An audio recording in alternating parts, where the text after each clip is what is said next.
Pemirsa, pemerintah Kota Denpasar memutus kontrak payung yang dipegang PT Bali CMPP selaku pengelola 2 TPST, yakni di Kesiman Kertelangu dan Padang Sambian Kaje.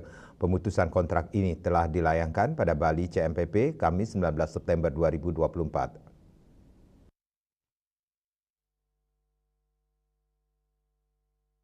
Menurut Kadis DLHK Kota Denpasar Ide Bagus Putra Wirabawa, selaku pejabat pembuat komitmen, surat pemberitahuan pemutusan kontrak pada Bali CMPP ini merupakan sebuah mekanisme yang harus ditempuh.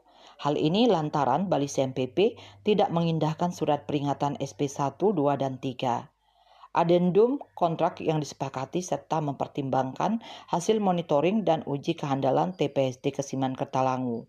Bali CMPP dikatakannya masih belum bisa memenuhi target operasional pengolahan sampah sesuai dengan yang tertuang dalam kontrak payung termasuk manajemen bau yang masih mendapat keluhan masyarakat sekitar.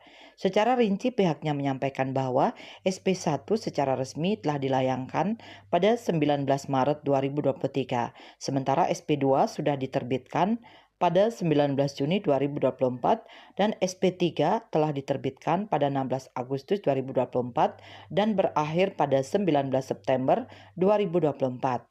Sehingga pada tanggal 19 September 2024 telah dilayangkan surat pemberitahuan pemutusan kontrak kepada Bali CMPP dan setelahnya akan dilaksanakan pemutusan kontrak secara tertulis pada 3 Oktober 2024 mendatang atau 2 minggu setelah surat pemberitahuan diterbitkan.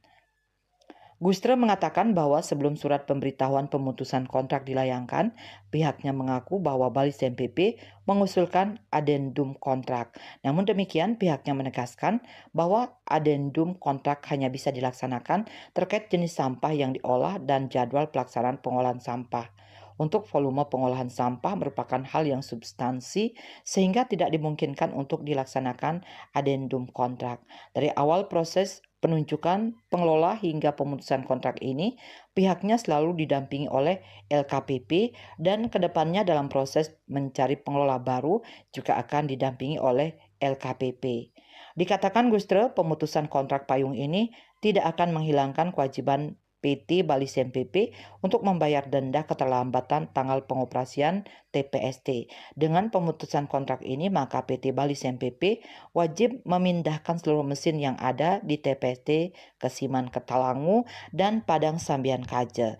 Nantinya setelah pemutusan kontrak, pihaknya akan bersiap mencari investor baru yang lebih handal dan teruji dalam pengolahan sampah tanpa bau sehingga permasalahan sampah di Kota Denpasar dapat ditangani dengan baik dan optimal. Bali Pos melaporkan.